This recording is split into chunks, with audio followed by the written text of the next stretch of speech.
একটি ছোট শহরে বাস করত রাশেদ নামের এক যুবক। রাশেদ খুব গরিব ছিল, তার জীবনে অভাব ছিল, কিন্তু তার ভেতরে ছিল আরও বড় একটি সমস্যা। সে খুব তাড়াতাড়ি বড়লোক হতে চাইত। সে প্রায়ই মনে মনে ভাবত, আমি আর কতদিন এভাবে গরিব থাকব?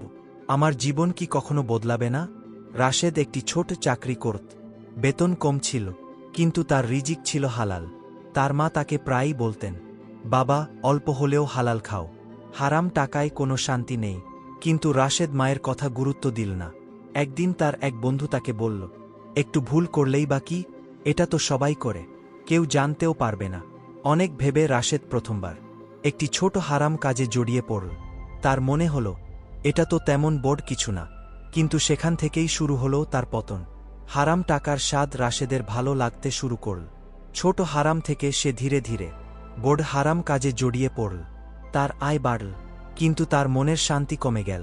তার ঘরে এখন টাকা ছিল, দামি জিনিস ছিল, সব কিছু ছিল, কিন্তু রাতে সে ঘুমাতে পারত না। সব সময় তার মনে ভয় আর অস্থিরতা কাজ করত। একদিন হঠাৎ সব সত্য প্রকাশ হয়ে গেল। মানুষ তার কাছ থেকে মুখ ফিরিয়ে নিল। তার সম্মান নষ্ট হয়ে গেল। যে টাকা তাকে সুখ দেবে ভেবেছিল, সেই টাকাই তার জীবনের সবচেয়ে বড় ক্ষতির কারণ হয়ে দাঁড়াল। রাশেদ তখন বুঝতে পারল, হারাম রিজিক কখনো বরকত আনে না, হারাম টাকা শুধু ধ্বংস ডেকে আনে। সে আল্লাহর কাছে কান্নায় ভেঙে পড়ল। সেজদায় মাথা রেখে বলল, হে আল্লাহ, আমাকে ক্ষমা করে দিন, আমি ভুল করেছি। এই গল্প আমাদের শেখায়, ছোট হারাম একদিন বড় ক্ষতি ডেকে আনে, আর হালাল রিজিক কম হলেও সেটাই আনে প্রকৃত শান্তি, বরকত এবং আল্লাহর সন্তুষ্টি।